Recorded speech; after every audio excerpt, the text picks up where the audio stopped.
কালকে গেছিলাম রবীন্দ্র জয়ন্তী উপলক্ষে আমাদের স্কুলে।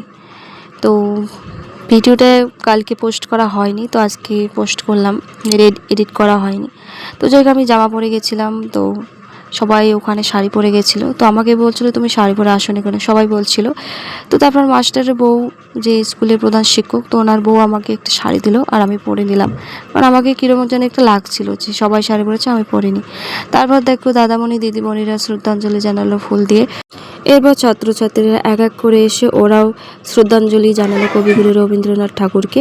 এরপর বক্তব্য যেহেতু দিতে হবে, যে দুজন এসে বক্তব্য দিল। যেহেতু রবীন্দ্র জয়ন্তী, সেই উপলক্ষে নৃত্য করতে হবে, নৃত্য, কবিতা আবৃত্তি এগুলো করতে হবে। সেই জন্য নৃত্য হচ্ছে, আর আমি নৃত্যটার মিউজিকটা অফ করে দিয়েছি, তার কারণ কপিরাইট আসতে পারে, সেই জন্য আর কি দিলাম না। তো এই যে কবিতা আবৃত্তি করছে, আর সবশেষে এই যে বিস্কুট দিচ্ছে ছাত্রছাত্রীদের, তারপরে আমাদেরও দুটো করে দিল। তো তারপরে আমরা চলে গেলাম বাড়িতে। তারপর বাড়িতে এসে দেখি ওরা খাতার মধ্যে লিখে রেখেছে রবীন্দ্র জয়ন্তী। ওরা বলছিল যে আজকে পালন করতে হবে দিদি, আর আমাদের চকলেট খাওয়াতে হবে। নাও করি তাহলে, সমস্যা কী। তো আমরা বাড়িতেই করলাম। এই যে ওরা, তো আমি তাদের বললাম যখন পালনই করতে হবে, আমাদের কাছে যেহেতু ছবি নেই রবীন্দ্রনাথ ঠাকুরের, তো সেই জন্য ওদের বললাম যে না, তোরা কেউ একজন ছবি আর্ট কর। তো ওরা এই যে খাতার মধ্যে ছবি আর্ট করলো।